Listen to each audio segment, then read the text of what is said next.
মোৰ বাবে এইটো বৰ গৌৰৱৰ বিষয় যে কেন্দ্ৰ চৰকাৰ আৰু ৰাজ্য চৰকাৰ মোক এই দায়িত্ব দিছে আৰু মই এই দায়িত্ব যেনেকৈ মোৰ এক্সপিৰিয়েঞ্চ অসমৰ পৰা মই শিকিছোঁ সেইমতে তাত কাম কৰিম বুলি ভাবিছোঁ আৰু মোৰ ধাৰণা যে আমি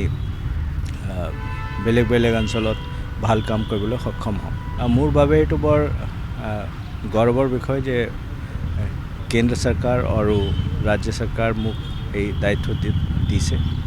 আৰু মই এই দায়িত্ব যেনেকৈ মোৰ এক্সপিৰিয়েঞ্চ অসমৰ পৰা মই শিকিছোঁ সেইমতে তাত কাম কৰিম বুলি ভাবিছোঁ আৰু মোৰ ধাৰণা যে আমি বেলেগ বেলেগ অঞ্চলত ভাল কাম কৰিবলৈ সক্ষম হ'ম। মোৰ বাবে এইটো বৰ গৌৰৱৰ বিষয় যে কেন্দ্ৰ চৰকাৰ আৰু ৰাজ্য চৰকাৰ মোক এই দায়িত্ব দিছে আৰু মই এই দায়িত্ব যেনেকৈ মোৰ এক্সপিৰিয়েঞ্চ অসমৰ পৰা মই শিকিছোঁ সেইমতে তাত কাম কৰিম বুলি ভাবিছোঁ আৰু মোৰ ধাৰণা যে আমি বেলেগ বেলেগ অঞ্চলত ভাল কাম কৰিবলৈ সক্ষম হ'ম। মোৰ বাবে এইটো বৰ গৌৰৱৰ বিষয় যে কেন্দ্ৰ চৰকাৰ আৰু ৰাজ্য চৰকাৰ মোক এই দায়িত্ব দিছে আৰু মই এই দায়িত্ব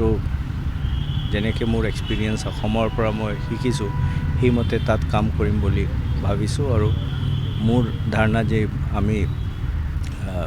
বেলেগ বেলেগ অঞ্চলত ভাল কাম কৰিবলৈ সক্ষম হ'ম। মোৰ বাবে এইটো বৰ গৌৰৱৰ বিষয় যে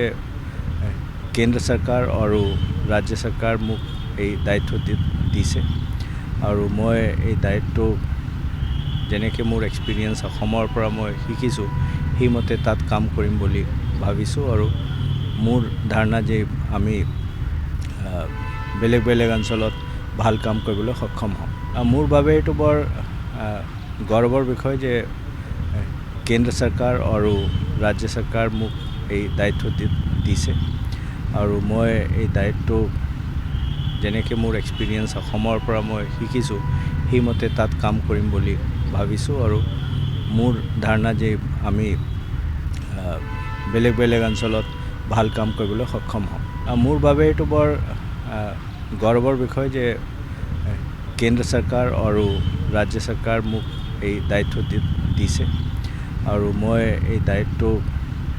যেনেকৈ মোৰ এক্সপিৰিয়েঞ্চ অসমৰ পৰা মই শিকিছোঁ সেইমতে তাত কাম কৰিম বুলি ভাবিছোঁ আৰু মোৰ ধাৰণা যে আমি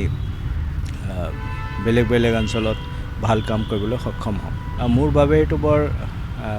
গৌৰৱৰ বিষয় যে কেন্দ্ৰ চৰকাৰ আৰু ৰাজ্য চৰকাৰ মোক এই দায়িত্ব দিছে আৰু মই এই দায়িত্ব